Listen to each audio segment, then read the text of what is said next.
बच्चों आज हम लोग एम्पियर्स सर्किचुअल लॉ पढ़ेंगे। बिल्कुल गॉस लॉ की तरह एम्पियर ने भी एक दूसरा लॉ बनाया था।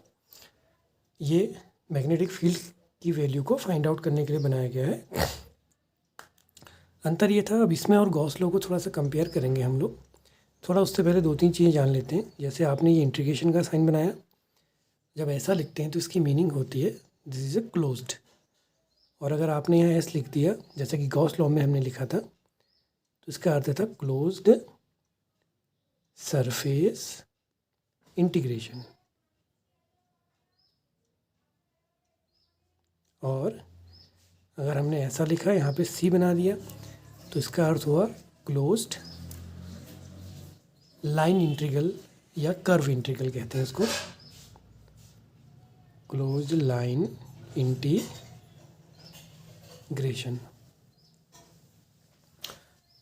तो अब इसमें हमारा जो एम्पियर्स का लॉ है वो क्या है, से मान लीजिए हमारे पास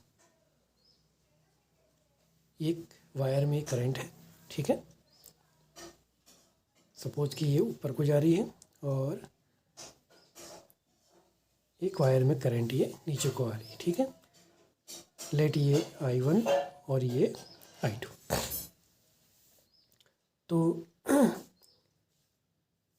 अब एम्पियर्स लॉ क्या कहता है, वो ये कहता है कि सपोज कीजिए कि मैंने इसके चारों ओर एक कोई कर्व बना दिया, ठीक है ना। कैसा भी बना दिया, माना इस शेप का बना दिया, ठीक। दोनों को लेते हुए बना दिया और माना एक वायर में करंट और ले लेते हैं, सपोज इसमें I3 है और कर्व जो मैंने बनाया उसे I1 और I2 को कंटेन करता हुआ बना रखा। अब माना इसमें हमने कुछ पॉइंट ले लिए, जैसे एक पॉइंट हमने यहाँ ले लिया, एक पॉइंट यहाँ ले लिया, एक पॉइंट यहाँ ले लिया, एक पॉइंट सपोज यहाँ ले लिया। मान लो कि मैग्नेटिक फील्ड यहाँ पर ऐसा चल रहा है, ठीक है। और मान लिया यहाँ मैग्नेटिक फील्ड कुछ इस डायरेक्शन में है, यहाँ माना मैग्नेटिक फील्ड कुछ इस डायरेक्शन में है और यहाँ भी मान लिया लेट कुछ इस डायरेक्शन में है। तो इन चार पॉइंट्स पे चार मैग्नेटिक फील्ड है। फिर हमने एक छोटा सा यहाँ पर एक पार्ट ले लिया, बहुत छोटा, एक छोटी सी लेंथ ले ली DL, एक टेंजेंशियल पार्ट होगा इस तरह से DL, बिल्कुल नैनोमीटर या बिल्कुल स्मॉल से स्मॉल। तो एक DL यहाँ ले लिया, है ना। फिर एक छोटा DL हमने यहाँ ले लिया, एक स्मॉल अमाउंट DL हमने यहाँ ले लिया, ऐसी एक स्मॉल DL अमाउंट हमने यहाँ ले लिया। तो ये अलग अलग पार्ट ले लिए। तो अब एम्पियर्स लॉ क्या कहता है कि अगर हम जैसे सपोज करो हमने यहाँ B1 और DL, ठीक है ना, ये DL है, इसका डॉट कर दिया, कोई एंगल है इनके बीच में, तो B1 डॉट DL कर दिया। तो जैसे क्या होगा BDL cos थीटा, इस टाइप से हमने कई सारे पार्ट्स का B डॉट DL कर दिया। हालांकि B की इतनी डायरेक्शन नहीं है, फिलहाल हमने मान ली कि हमने कर्व को कुछ भी ऐसा ले लिया। तो एम्पियर्स लॉ क्या कहता है कि जब आप किसी भी वायर या किसी भी कोई करंट जा रही है किसी भी उसमें, तो उसके चारों ओर सराउंडिंग में आपने कोई कर्व लिया है और आप उस कर्व का B और DL का डॉट करेंगे और ये हो जाएगा क्लोज्ड, ठीक है ना। इसमें भी ये चीज़ समझनी जरूरी है, ये क्या होगा, क्लोज्ड हो जाएगा। यहाँ पर आप C भी लिख सकते हैं या चाहे तो उसको L करके भी लिख सकते हैं, कोई प्रॉब्लम नहीं। इसका अर्थ है कि लाइन इंटीग्रल होगा। तो B dot DL is equal to mu naught, जैसे कि वहाँ एप्सिलॉन 0 आता था उसी तरह से यहाँ mu naught times of I, और ये I जो होगी ये इस I को समझने की, ये तो एम्पियर से लॉ हो गया, इतना ही लॉ है। लेकिन ये I कौन सी होगी, ये जो I है वो इनक्लोज्ड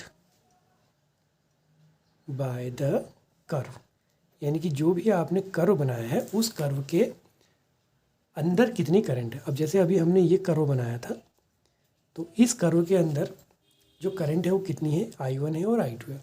अब ये दोनों अपोजिट है, ठीक। तो अब आप क्या लोगे उसको, जैसे अगर मैं सामान्यतः लिखूँ इसको थोड़ी देर के लिए, तो ये क्या हो जाएगा B dot DL is equal to mu naught times of, अब I के लिए क्या लिखूँ, एक तो I1 होगी, एक I2 होगी। अब प्रश्न चिन्ह ये है कि कौन इसमें प्लस होगा। ऐसा भी हो सकता है कि ये दोनों प्लस हो जाएं, या ये भी हो सकता है कि एक माइनस हो एक प्लस हो, या एक प्लस हो दूसरी माइनस। अब क्या होगा ये पता नहीं, लेकिन इतना है कि I1 और I2 तो आएंगे, I3 इसमें नहीं आएगी क्योंकि I3 इस कर्व के बाहर है।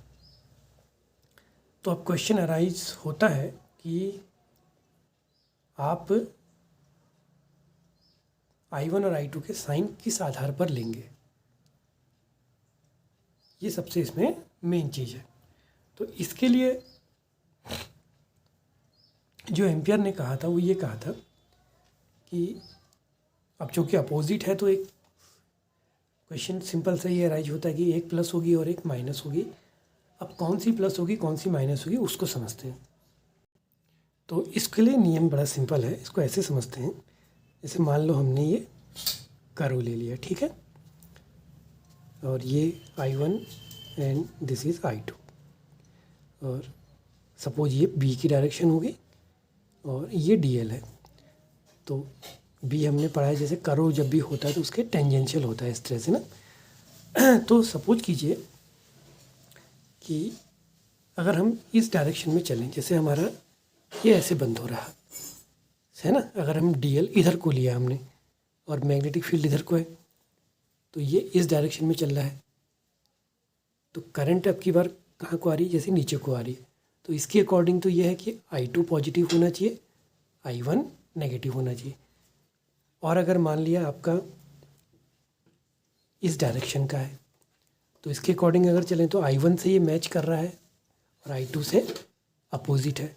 तो जैसे इस केस में अगर हम बात करें, हम इस सेंस में जब लेंगे तो ये क्या बन जाएगा कि B dot DL is equal to mu naught times of I1 positive और I2 नेगेटिव। क्योंकि ये डायरेक्शन, इस डायरेक्शन में जब हम चलेंगे तो इस डायरेक्शन से क्या होगा, ये डायरेक्शन ये वाली होगी, तो I1 अंगूठा हमारा नीचे को जा रहा है, लेकिन करंट इसमें क्या है, देखो आप, करंट I1 ऊपर को, तो I1 हो जाएगी नेगेटिव और I2 ये I2 पॉजिटिव, क्योंकि I2 से वो मैच कर रहा है।